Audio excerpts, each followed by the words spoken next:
Hello বন্ধুরা, তোমরা কেমন আছো? আশা করি তোমরা সবাই ভালো আছো, আমিও ভালো আছি। আমি ফার্স্ট টাইম একটা ভয়েস ওভার দিচ্ছি, যদি কিছু ভুল হয় তো প্লিজ তোমরা একটু অ্যাডজাস্ট করে নিও। তো আমি না একটা রেসিপি করছিলাম, তো ভাবছি তোমাদের সাথে একটু শেয়ার করি। তোমরা সবাই জানো, তবুও আমি একটু শেয়ার করছি।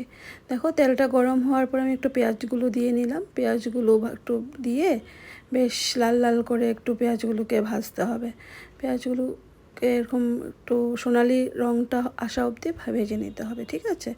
এবার এই পেঁয়াজের মধ্যে একটু আদা বাটা, একটু রসুন বাটা, একটু কাঁচা লঙ্কা বাটা দিতে হবে, ঠিক আছে? দিয়ে এবার একটু বেশি করেই দিতে হবে, হ্যাঁ? তো দিয়ে সেটার মধ্যে আমাকে ভালো করে কষাতে হবে। দেখো, এইভাবে কষিয়ে নিতে হবে ভালো করে। তেলের সাথে পেঁয়াজগুলোর সাথে মশলাটা একটু ভালো করে কষিয়ে নিতে হবে, ঠিক আছে? এরপর এখানে আমি দেব টমেটো বাটা, হলুদ, নুন, লঙ্কার গুঁড়ো, টমেটো বাটা সব দিয়ে দিলাম, ঠিক আছে?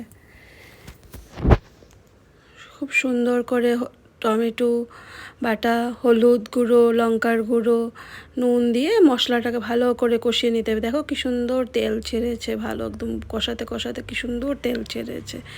এরপর আমি এখানের মধ্যে দিয়ে দেব তোমার ধুয়ে রাখা লোটে মাছ।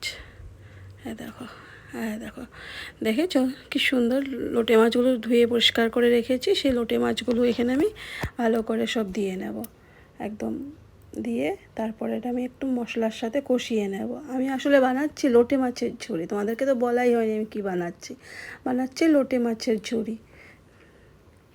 দেখো, লোটে মাছটার সাথে মশলাটা বেশ কষিয়ে কষিয়ে কষিয়ে কষিয়ে রান্না করতে হবে। বেশ মশলার গায়ে সব লোটে মাছগুলো লেগে যাবে, লোটে মাছের গায়ে মশলা লেগে যাবে। ভুল বলছি, ফার্স্ট টাইম করছি তো বুঝতেই পারছো তোমরা। একটু প্লিজ মানিয়ে গুছিয়ে নিও, ওকে? এরপর দেখো, বেশ একদম মাছগুলো ভেঙে গুঁড়ো গুঁড়ো হয়ে গেছে। লোটে মাছ তো হতে সময় লাগে না, তো বেশ ভেঙে গুঁড়ো গুঁড়ো হয়ে গেছে।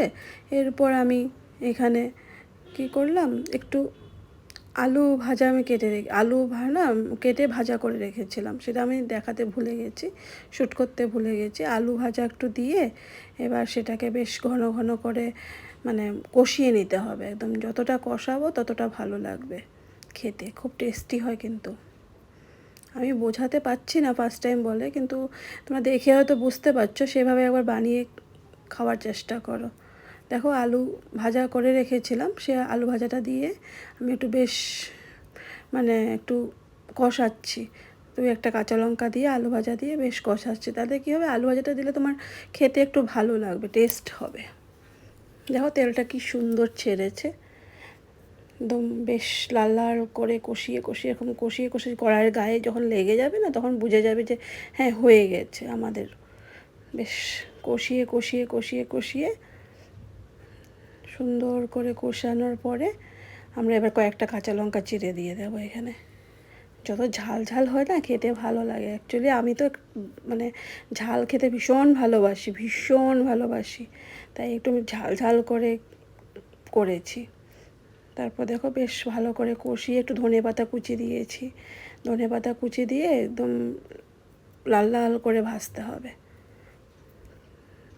দেখো কি সুন্দর লেগে ধরছে না কড়াইয়ের তলায়, এটা আমরা বুঝতে পারবে যে হয়ে গেছে। বেশ লেগে যাচ্ছে মানে এটা হয়ে গেছে তোমার কষানোটা। এবার সুন্দর করে আমি একদম লাল লাল হওয়া পর্যন্ত ভেজে নিয়ে, দেখো ধনেপাতা কুচি উপর থেকে একটু কাঁচা লঙ্কা দিয়ে বেশ আমি এটা নামিয়ে নিলাম।